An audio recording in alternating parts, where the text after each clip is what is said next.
We are here at the Walton Harris Seymour, the Seymour Harris Walton family reunion at the home of John and Dottie Ruffin. We're talking to family folks here.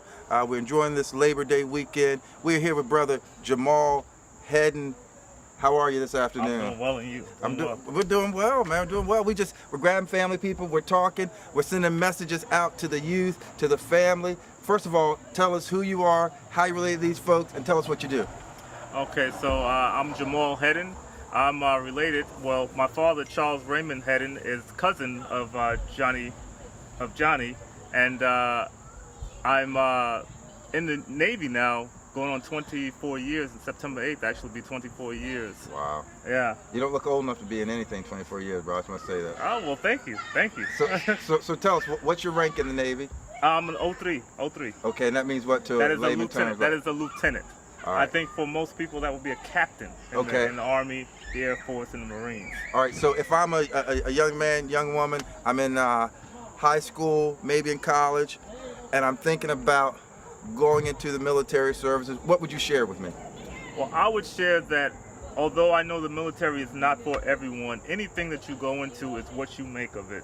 And it's how you prepare and it's how you execute. Have a plan, a goal, and execute it. All right. So I think that the military, for me, it was a wise choice, and it allowed me to leave the household and become an independent man and person, taking care of my business. It taught me discipline, it taught me financial management, and it taught me leadership and certain qualities that I just probably would not have gotten had I not made the decision to go Navy. All right, so 24 years, where have you been around the world? The question may be, where haven't I been? Okay, all right. I've been to a lot of places. I've been into the Caribbean, into the European operations area, countries such as Spain, Italy, Germany, Croatia, Portugal. Okay. Been down into Africa, off the coast of Africa, through the Suez Canal and through the Straits of Hormuz, in the Arabian Gulf or Persian Gulf, and visited countries such as Bahrain, the United Arab Emirates, specifically Dubai. Sure. Muscat, Oman, and Oman as you're coming into the Straits of Hormuz, entering into the Gulf. And then leading out there down to the South China Sea, and to Singapore, Hawaii, and of course just the Caribbean, so islands in the Caribbean. So again, as a young person, how did that benefit you, not just being in the military, the financial, the education and the discipline, but being able to travel and see all the different ethnic places, eat all the different foods, see all the different people? What has that done for you, and what does that continue to do for you? Well, what it's done for me, it's allowed me to definitely see the world from a different perspective, and also introduce me to just other cultures, other ways of life, other thought processes, and just exposure to a world outside of the United States. Coming from New York originally, up until I joined the Navy, lived there for 20 years of my life, born and raised, I was exposed to a lot.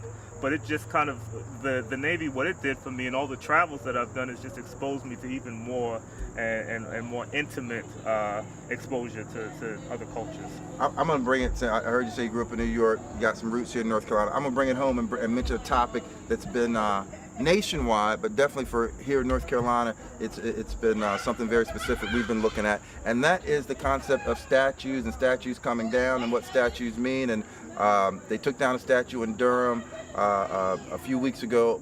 We were at the University of North Carolina, the kids were out and were protesting about having a Confederate statue come down. We even have some folks here in our town, Pittsburgh, guarding the statue.